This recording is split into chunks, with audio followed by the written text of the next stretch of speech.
families, and we are not there yet. But I'm worried about, and you all agree, but how do we take it further from there when we see the European countries, some of our neighbors and some of our friends are fighting to survive. When it's about fighting hate crimes, it's about having a parade and then get an egg or a stone in their head, and then when we in Sweden have come much further away, and how do we manage to take one step forward as well as still supporting our neighbors, both in like the political work in the European Union, but as well as a movement. And I would like you to talk a little bit more about that, because you say you agree and we don't do anything, but you're like politicals. You should do things. What you should do? Well, one important thing is using the legal system to enforce human rights in Europe, from the Court of Europe, and that's very important. But it's also important to understand that it's not always the best solution to just use the legal system and force solutions onto other people. It's not always in the long run the best solution. It's also important to use soft power to show the benefits of a pluralistic society and make people want that society, and not necessarily always focusing on we must enforce these rules on for example, Poland. I agree that we should force through the European Union and on the European courts, but also to focus on helping the movements in these countries to propose a more pluralistic society. Jonas, what do you have to say? First of all, we use the political system which we have within the European Union. One of the basic rights within the European Union is freedom of movement. How will we be able to move rainbow families across Europe? What will happen when, let's say, me and my husband and the two lesbians which we have our child with move to Poland? Will there be the same rights for us as another family in Poland? Probably not. This is a problem. This has to be solved by the European Union. Fredrik Reinfeldt, the Swedish Prime Minister, has a marvelous opportunity next year when Sweden shares the European Union to push for better LGBT legislation within the Union. How should we ensure the freedom of movement? How could we actually get anti-discrimination laws in place on the labor market and so on?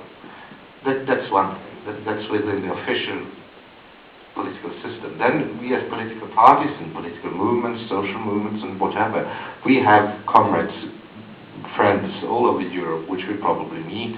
We have seminars, we try to educate ourselves together, share ideas, how to get on, how to come further. It's basic political work. Yeah, I know about that too, but I can think it's the kind of quiet, or is that just the media? You only hear about the basic rights demands and it's easier for the newspaper or them to bring them up that they have a high hate crime problem in other countries, or people get killed for their homosexuality, or the homophobia is too widespread, and then we don't have the other discussion about the rainbow family even further, or maybe I just read wrong blogs.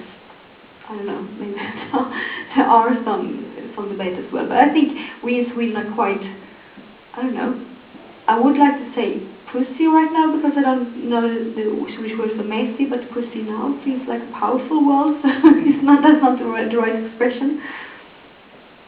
I'm not really sure where you'd like to come, actually. There's a strong political LGBT movement within Europe, with good connections in almost every country. There are political pressure on governments such as the Polish one. We saw what happened when the Kaczynski brothers ruled in Poland, and when they tried to forbid the parade in Warsaw, which they did as well as in Krakow. That there were political condemnation due to political pressure from groups such as the LGBT movement. So things It's working, but democracy is always slow. That's the core nature of it. Yeah. I think in Sweden we have this notion of having being able to sort of control the political agenda. We have this history of the political parties and the social movements being able to, in some sense, control what are the issues being discussed right now. That the political parties and the social movements could say, now we want to discuss these issues, and then those issues would be discussed in the society. But that's not really the situation anymore. It's much more controlled by the media, and the media in a larger sense gets to control what is being done. The top gun of European countries. Now the worst. We have already mentioned Poland, so I guess maybe they would be on your list as well. Or maybe not, but Jonas, would you start with your 3 candidates for the worst countries in Europe? The worst one is Belarus, because of obvious reasons. It's a country that doesn't respect, in fact, any democratic rights or human rights. Political parties or activists are harassed, even thrown into jail and so on. The same for union members, the same for LGBT people. It's impossible to have demonstrations, to even form groups and so on. So by obvious reasons, Belarus is the worst one in my list. Then Poland, we've said quite a lot about Poland, so I'll go on to the third one, which is Italy.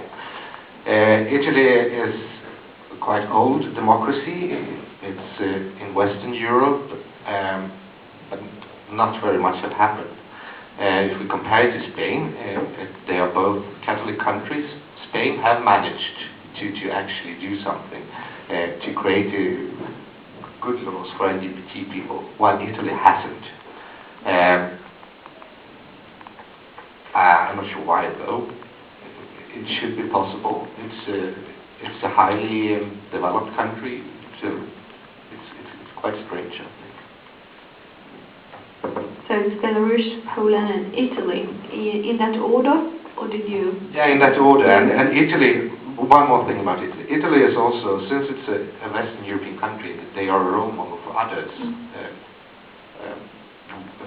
And a quite bad role model in these issues, and many others, many other social issues. Jakob.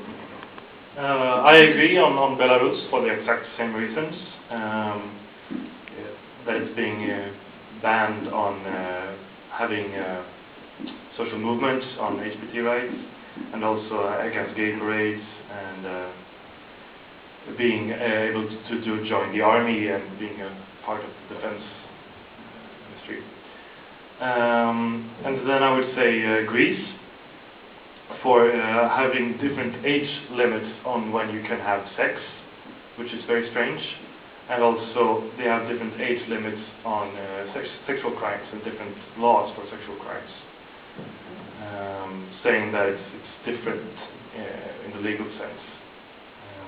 And then I would say Turkey, for mainly the same reasons, having bans on being able to join the army, and also having social movements or organizations.